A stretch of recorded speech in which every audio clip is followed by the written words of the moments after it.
Lars Mittank, remember that name. It's a name whispered in online forums, a name that sends chills down spines. Lars was a young German man, just 28 years old when he vanished. He was a kind soul, a loving son, a loyal friend. He was living proof that tragedy can strike anyone anywhere at any time. Lars's story isn't just about a missing person, it's about the unknown, the unexplained. It's a stark reminder that some mysteries refuse to be solved, leaving behind a trail of unanswered questions and haunting possibilities.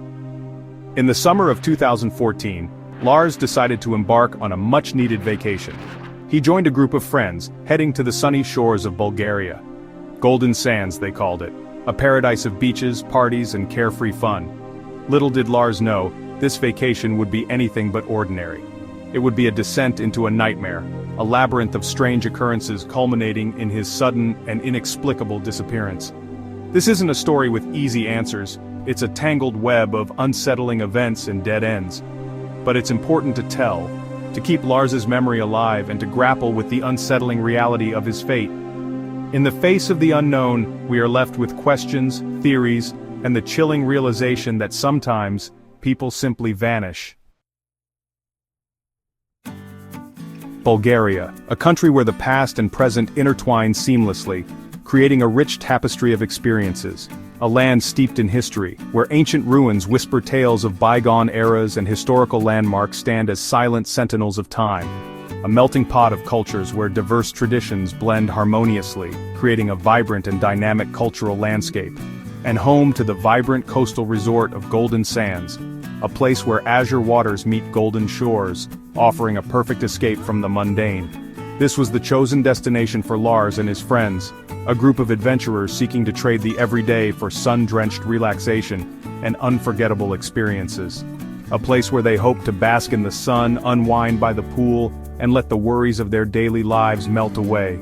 The trip began like any other vacation, filled with laughter, camaraderie, and the promise of unforgettable memories that would be cherished for years to come. Days were spent taking selfies on the beach, enjoying lively beach parties, and soaking in the joyous atmosphere.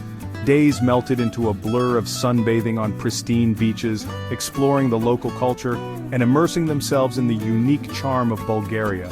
And as the sun set, the vibrant nightlife beckoned, offering a different kind of adventure under the starlit sky. But paradise, as they say, often comes with a price.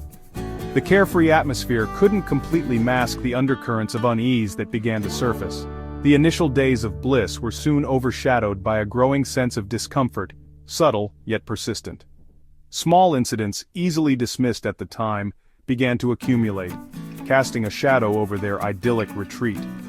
These incidents, though seemingly insignificant, would later take on a haunting significance, revealing the cracks in their perfect vacation. A sense of unease began to creep in, casting a shadow over the carefree facade. It began subtly, with a series of minor disagreements and misunderstandings within the group. These minor disagreements, though trivial at first, began to escalate, creating an atmosphere of tension and unease. The tension, though palpable, remained unspoken, an unwelcome guest at their vacation table, lurking in the background of their interactions. The once harmonious group dynamic began to fray, with unspoken grievances and unresolved conflicts simmering beneath the surface. An awkward silence often filled the air, replacing the laughter and camaraderie that had marked the beginning of their trip. Then came the fight. A brawl erupted, a sudden outburst of violence that left Lars nursing a ruptured eardrum and a growing sense of unease. The fight, unexpected and brutal, shattered the fragile peace that had been holding the group together. Lars, injured and distressed, found himself grappling with a sense of foreboding that he couldn't shake off. This incident, seemingly random and isolated, would prove to be a pivotal turning point the moment the story took a dark and irrevocable turn. The injury, though seemingly minor, necessitated medical attention, setting in motion a chain of events that would forever alter the course of Lars's life. The darkening sky over the beach mirrored the growing sense of dread that enveloped Lars and his friends. The visit to the medical clinic, a seemingly routine procedure, marked the beginning of a series of unforeseen complications. The need for medical intervention set off a chain reaction, leading to a series of events that would unravel the fabric of their vacation. And as the sun rose over the deserted beach, it became clear that this was no longer just a vacation, but the beginning of an enduring mystery that would leave an indelible mark on their lives. The details surrounding the altercation remain murky, shrouded in the haze of conflicting accounts and the passage of time. The night was thick with uncertainty, and the fog seemed to mirror the confusion that enveloped the incident. What is known is that Lars found himself embroiled in a physical confrontation with a group of men, their faces obscured by the dim light and the chaos of the moment. The catalyst for the dispute lost to the chaos of the moment. It was as if the very air crackled with tension, each shout and punch adding to the pandemonium. Some whispers suggested a disagreement, a minor misunderstanding that spiraled out of control, a misunderstanding that escalated with the suddenness of a summer storm. The atmosphere was electric, charged with the unpredictability of human emotions. Others hinted at something more sinister, a premeditated act of aggression. A targeted aggression fueled by unknown motives. The shadows seemed to whisper secrets, their true intentions cloaked in darkness. The fight itself was brief, a flurry of adrenaline and panic that left Lars nursing a painful injury to his eardrum. The pain was sharp, a constant reminder of the night's events. Witnesses would later recall a sense of unease, a feeling that something about the altercation wasn't quite right. The air was thick with suspicion, and the crowd's murmurs hinted at deeper fears.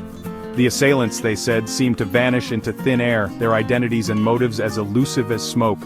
It was as if they were phantoms, leaving behind only questions and a lingering sense of dread. The incident shook Lars to his core. This wasn't just a drunken brawl, it felt targeted, malicious. Fear, a new and unwelcome companion, began to gnaw at the edges of his thoughts. His carefree demeanor evaporated, replaced by a growing paranoia that cast a pall over the remainder of his trip.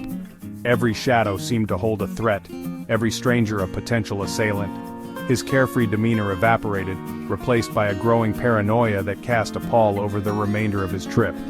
The injury itself, though painful, was not deemed serious. Yet it would prove to be the catalyst for a series of increasingly erratic behaviors that hinted at a mind teetering on the brink of a breakdown. Lars found himself unable to shake the feeling of being watched, of being hunted. His mind, once a fortress of rationality, now seemed a fragile construct, teetering on the edge of collapse. The ruptured eardrum, a painful souvenir of the brawl, required medical attention. The pain was sharp and unrelenting, a constant reminder of the violent encounter that had left Lars reeling. He knew he couldn't ignore it any longer. The throbbing in his ear was becoming unbearable. Lars found himself in a local clinic, seeking relief from the throbbing discomfort. The clinic was small and unassuming, a stark contrast to the chaos that had brought him there. As he walked through the doors, he was greeted by the sterile smell of antiseptic and the low hum of fluorescent lights. It was during this visit that the first alarming signs of his unraveling began to surface. Sitting in the waiting room, Lars couldn't shake the feeling that something was terribly wrong. His mind raced with thoughts of the fight, replaying the events over and over again. The doctor, a kind but harried man, examined Lars's injury and prescribed a course of antibiotics. He explained that the eardrum would heal with time, but Lars needed to be careful to avoid any further damage. The doctor's words were reassuring, but Lars couldn't shake the unease that had settled in his chest. It seemed like a routine procedure, a simple solution to a straightforward problem. Lars took the prescription with a nod, trying to convince himself that everything would be fine. But as he left the clinic, a sense of foreboding lingered in the back of his mind. But something about the medication, or perhaps the trauma of the fight itself, triggered a dramatic shift in Lars's demeanor. He stared at the prescription bottle, feeling a growing sense of dread. The pills were supposed to help him heal, but instead, they seemed to be pulling him into a dark and unfamiliar place. His behavior became increasingly erratic, marked by sudden mood swings and bouts of paranoia. Lars found himself snapping at friends and family, his temper flaring without warning. He felt like he was losing control, his emotions swinging wildly from one extreme to the other. He became convinced he was being followed, hunted by unseen adversaries. Every shadow seemed to hide a threat, every stranger a potential enemy. Lars's world had become a maze of fear and suspicion, and he couldn't find his way out. He confided in his friends, his words tumbling out in a torrent of fear and confusion. They listened, their faces etched with concern, but they struggled to understand the depth of his paranoia.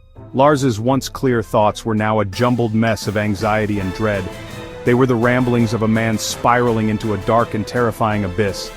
His friends tried to offer comfort, but their words felt hollow and ineffective. Lars was slipping away, and there was nothing they could do to stop it. His friends, though concerned, initially dismissed his fears as the after effects of the head injury. They urged him to rest, to let the medication run its course. They hoped that with time, Lars would return to his old self. They urged him to rest, to let the medication run its course. But Lars's paranoia only intensified. He lay in bed staring at the ceiling, his mind racing with thoughts of danger and betrayal. The medication that was supposed to help him seemed to be making things worse.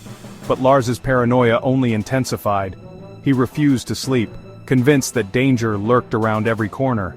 Every creak of the floorboards, every rustle of the wind outside his window sent him into a panic. He was trapped in a nightmare of his own making. He refused to sleep, convinced that danger lurked around every corner. The nights were the worst, filled with shadows and whispers that only he could hear.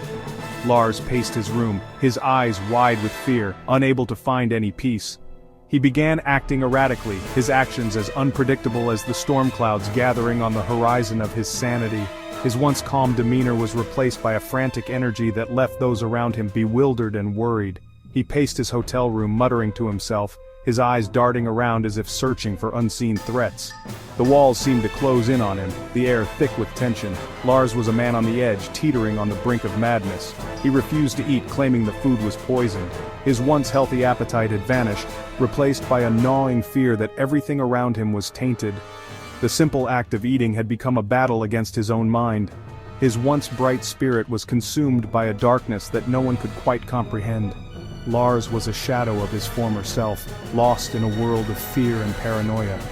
His friends watched helplessly as he slipped further and further away, unable to reach him through the fog of his delusions.